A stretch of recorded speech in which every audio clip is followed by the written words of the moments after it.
Depuis ses origines, inexorablement, l'homme se multiplie et se fixe dans la cité, dont le pouvoir d'attraction, augmentant sans cesse, amplifie d'autant les échanges commerciaux et rend impossible l'existence d'un pôle unique.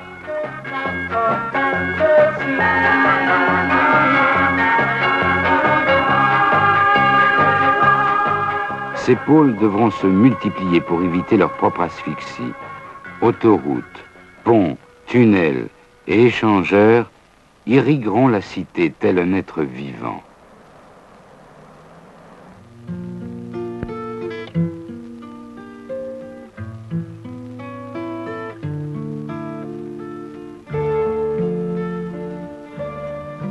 Les spectacles ne seront pas épargnés par cette révolution de la communication.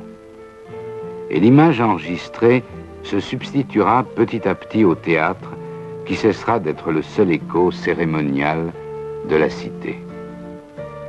Les optiques changeront l'échelle de la représentation, mais l'homme aura toujours besoin de miroirs, comme il restera toujours magicien de son costume.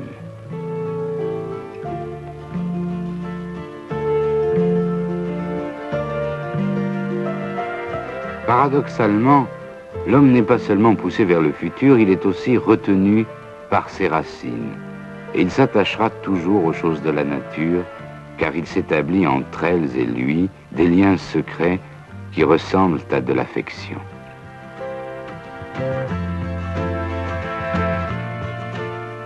Cet équilibre entre la nature et la civilisation a toujours été une des lois de l'histoire des villes. L'homme construit avant tout pour se protéger du milieu qui le fait vivre, mais il en garde la nostalgie et s'empare de la nature pour la recréer à l'échelle de la ville.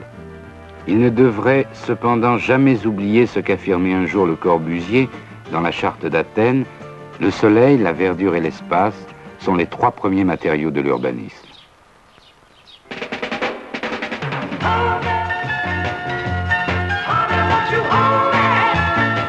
Enfin, une ville n'est réellement vivante que lorsque les activités de chacun s'y déploient dans l'harmonie des rapports mutuels.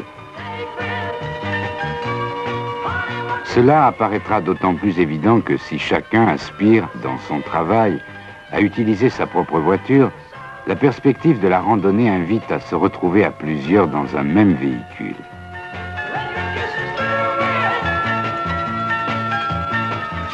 La cité engendre la multimotorisation, pas la route, qui nous invite dès ce soir à la fête des vacances.